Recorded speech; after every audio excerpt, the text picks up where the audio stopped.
Tudo bom com vocês, pessoal? Meu nome é Luiz Amado, professor de Geografia.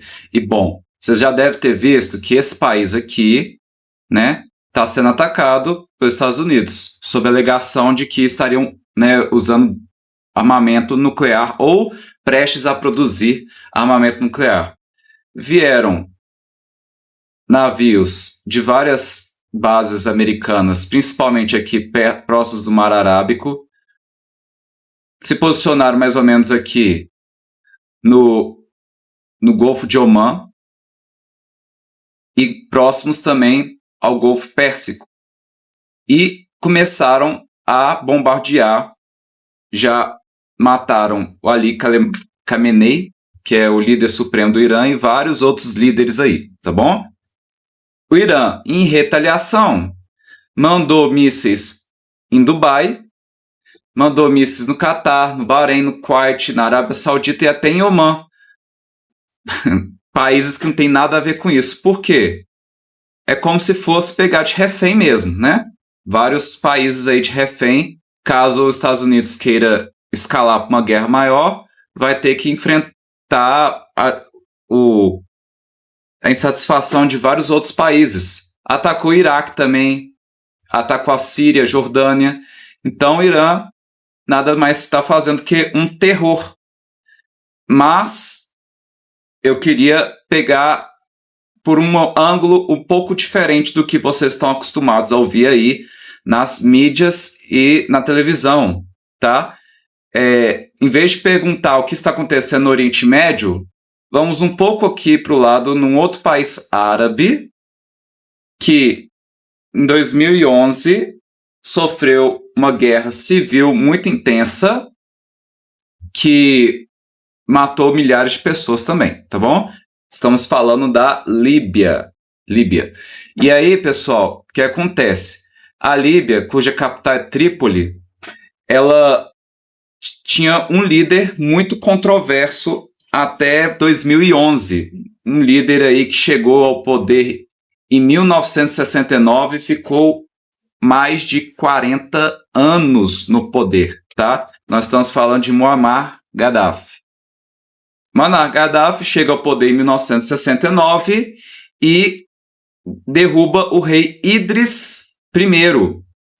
Derrubando o rei Idris I, ele se autodenominou guia de uma grande revolução na Líbia. E a Líbia, gente, é um dos países que mais possuem petróleo em toda a África, tá?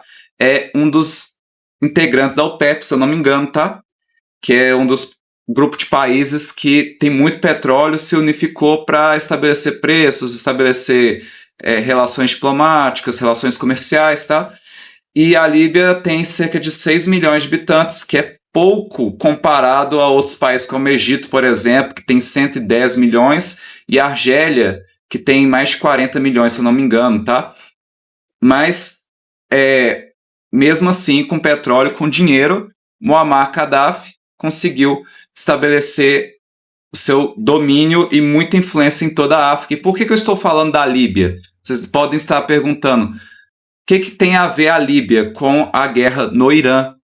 E eu vou explicar. Na verdade, a Líbia, nada mais aconteceu na Líbia do que algo muito parecido com o que nós estamos vendo no Irã.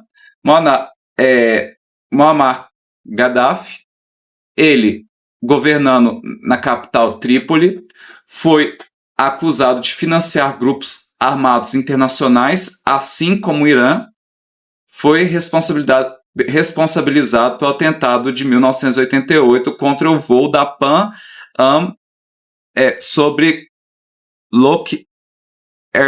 Eu não sei falar o nome do lugar, mas enfim, o avião simplesmente estava voando e pum, explodiu. E a Líbia se responsabilizou por esse atentado muito triste, muito trágico. Ficamos aqui muito tristes com a situação. E aí, os Estados Unidos começou a ter diferenças com a Líbia, assim como com o Irã. A Líbia também tinha muito petróleo na sua vasta extensão aqui no deserto do Saara e tudo. E não tinha um líder democrático assim como o Irã.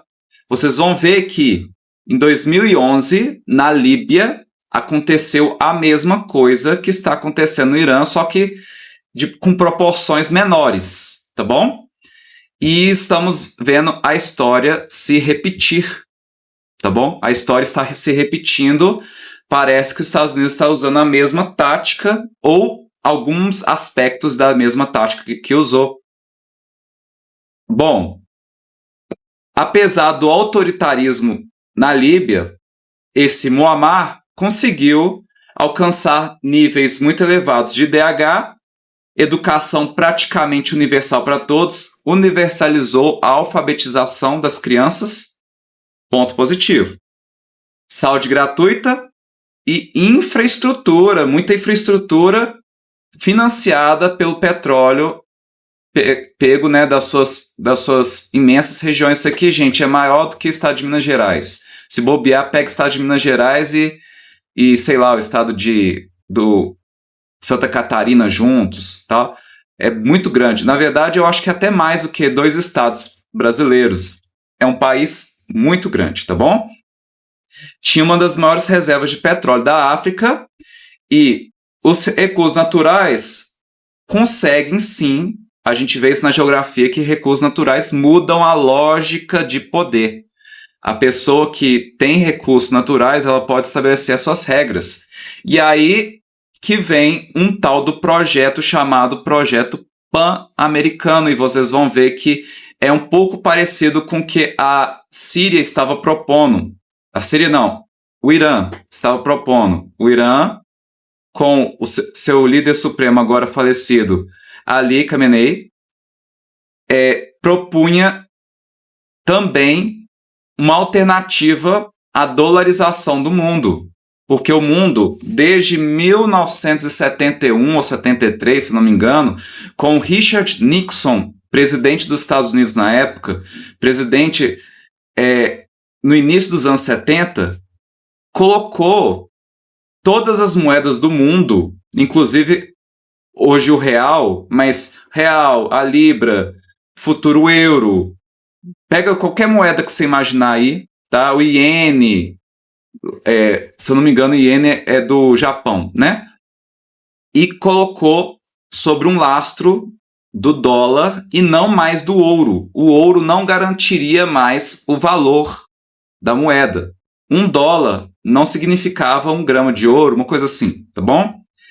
E, sendo assim, fez com que todos os países tivessem que acompanhar o crescimento dos Estados Unidos, como se os Estados Unidos, com a sua produção, com sua cultura, com o seu desenvolvimento, fosse o suficiente para manter todo o comércio mundial e o valor do mercado mundial.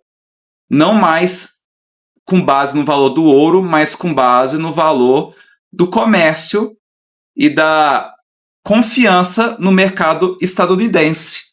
E isso seria um grande pilar, olha só que interessante, um grande pilar de uma nova ordem mundial, liderada na época pelos Estados Unidos, que todas as nações... Isso aí, gente, eu não estou falando de teoria da conspiração, não, isso aí é uma coisa que aconteceu, pode pesquisar, estamos há 50 anos vivendo sobre esse regime aí, tá? De o real, ele está baseado no dólar. Se você pegar o real, é quantos dólares? Um real, 5 dólares e alguma coisa é $1. Não, mentira, é o contrário. R$5 e alguma coisa é $1, tá bom? E assim, todos, o euro também está lastreado no dólar, né, baseado no valor do dólar, tá bom? Não mais o valor do ouro. Todos os países têm que acompanhar o dólar. E isso foi uma vantagem para quem? Estados Unidos. Mas, em 2009, como presidente rotativo da União Africana, então a África inteira tinha uma organização chamada União Africana. Gaddafi presidente da Líbia, um dos países com mais petróleo da África, começou a defender algo maior, algo inclusive que o Irã estava não só defendendo, como conseguindo um comércio paralelo ao comércio mundial, mesmo com as sanções que os Estados Unidos estavam estabelecendo, o Irã conseguia se organizar e se estabilizar de alguma forma. Os Estados Unidos não estava feliz com isso. Muammar Gaddafi fez a mesma coisa. Ele queria criar os Estados Unidos da África, o Banco Central Africano, um exército continental, não mais precisando da ONU, não mais precisando da OTAN, de nada. E uma moeda, aí que pegou os Estados Unidos, uma moeda comum africana. Sabe quem que propôs isso também? Saddam Hussein. Presidente desse país aqui, ó. Iraque, tá bom? Você sabe o que aconteceu com Saddam Hussein, né? Então, fiquem atentos aí. E a ideia mais sensível que criar uma moeda comum africana foi, né, a moeda se chamava dinar africano, que seria lastreada não só no dólar, seria lastreada em ouro. Um sistema internacional onde o dólar domina as transações energéticas, propor vender petróleo fora da órbita do dólar não é só uma questão de economia, tá bom?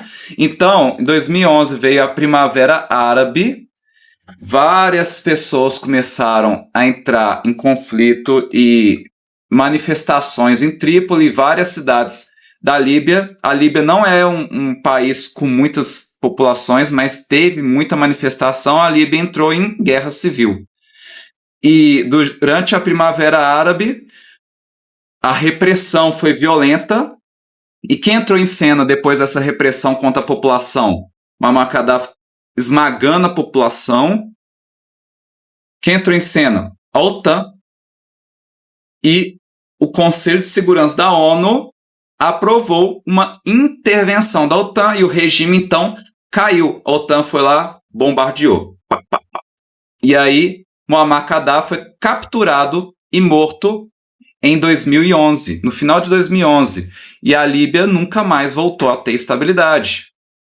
Agora, a pergunta difícil, que não é sobre santificar Gaddafi, porque Gaddafi, eu já falei para vocês, ele foi um ditador sanguinário, não foi bom, provocou inclusive atentados terroristas e financiou grupos terroristas, assim como o Irã, tá bom? Então,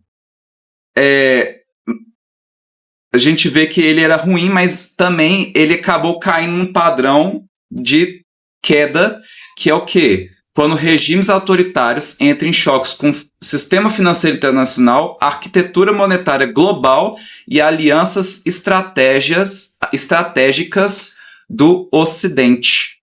Então, o desfecho, depois de tudo isso, depois dessa combinação aí infeliz de Muammar, foi que ele caiu, tá? Foi, né?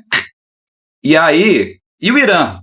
Agora voltando para o país que está, né, nos holofotes atuais.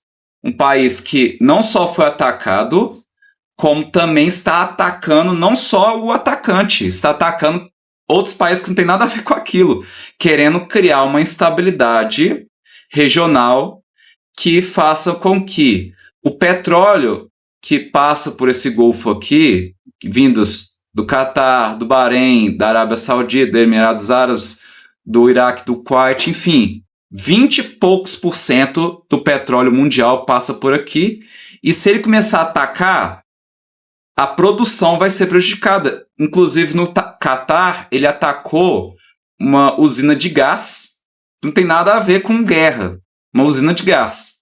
E aí o Catar se sentiu ameaçado, o que ele fez? Parou a produção de gás. Isso aí pode sim afetar o preço do gás lá na Europa. A Europa utiliza muito gás, pode afetar o preço do petróleo, caso ele pare de produzir petróleo também. E aí, ó, o custo das coisas, ó, sobe, tá bom? E o Irã, como eu estava falando, estava estabelecendo um comércio clandestino fora dos tratados internacionais e até mesmo, né, talvez buscando alternativas ao dólar também, tá? Não tenho tanta certeza nisso, mas ele estava, no mínimo, estabelecendo comércio ilegal, né? Comércio fora do que é normal e conseguindo se financiar e se manter de pé. E ainda financiando grupos terroristas. Então isso fazia com que o Irã se tornasse um grande vilão aí, tá? Irã sofria sanções, exclusão parcial do sistema SWIFT, comércio alternativo, e mesmo assim ele tinha comércio alternativo com a China e uso de moedas locais e mecanismos paralelos.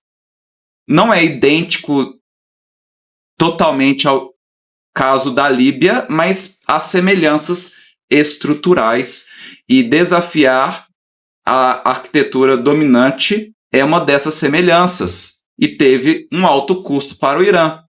Não estou falando que o Irã é bonzinho, já falei. Ele financia grupos terroristas, atacou país que não tem nada a ver, está querendo manter um grupo de países refém e desestabilizar o comércio internacional de petróleo, trazendo insegurança para todo o comércio global. Só que por que ele está sendo atacado? Será que é só por armas nucleares? Ou essa semelhança com a Líbia também, e por ter tentado promover um comércio internacional paralelo, né, um comércio alternativo com moedas locais, foi também um dos fatores para que os Estados Unidos tivessem que intervir lá para manter um certo padrão de comércio e uma certa ordem, né? E o mundo pós-1945 está todo construído dentro dessa ordem.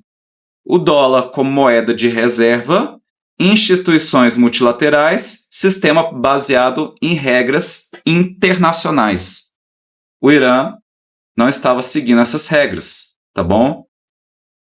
Hoje temos o BRICS, né, também querendo estabelecer alternativas.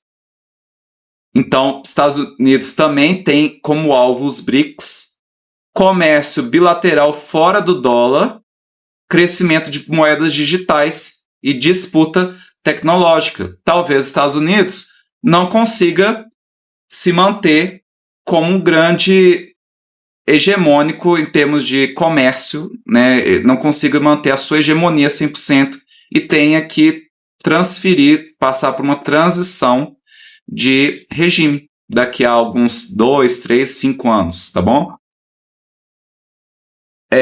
Isso que a gente está falando é de transição de poder. Estados Unidos está tentando manter algum tipo de ordem?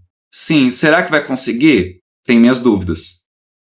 E essas transições de poder, de certa forma, não são simples, costumam ser turbulentas, tá? E costumam, né, ser seguidas de várias guerras.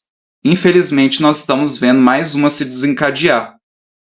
Então, o debate não é sobre um plano secreto, é sobre a gente ver padrões se repetindo. Eu não quero falar com vocês que está tendo um grupo aí que está se reunindo entre 4 paredes e estabelecendo os rumos da nova ordem mundial. Não estou falando isso porque isso aí, conspiração, tem 90% de chance de não estar certo.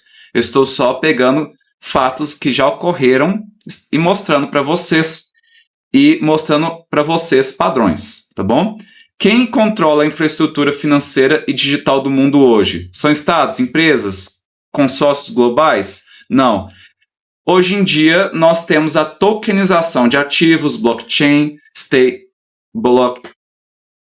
stablecoins, e tudo isso tem sido, sim, discutido abertamente por instituições financeiras globais. Quem sabe tenhamos aí esse tipo de estrutura sendo estabelecida como regra daqui a alguns anos. Isso não é uma tendência tecnológica. Isso pode ser algo que pode ser proposto daqui a alguns anos. Isso pode ser proposto daqui a alguns anos se os Estados Unidos não conseguir manter ou melhorar a sua hegemonia junto com os BRICS, em cima do Irã, em cima da Europa, tá? A gente provavelmente pode ver aí um desencadeamento de uma transição, tá bom?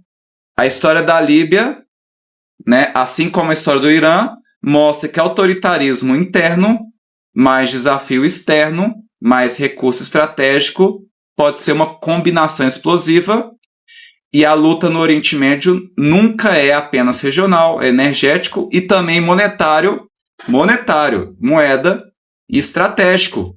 E quando a ordem global muda, países da linha de fratura sofrem primeiro. E a pergunta não é se o mundo está mudando, é sobre se você entende como isso está acontecendo, tá bom?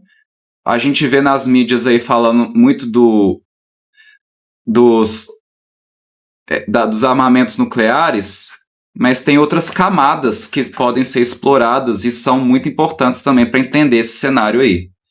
Se vocês gostaram do conteúdo, deixe o like, se inscreva no canal e muito obrigado pela atenção. Até um próximo vídeo.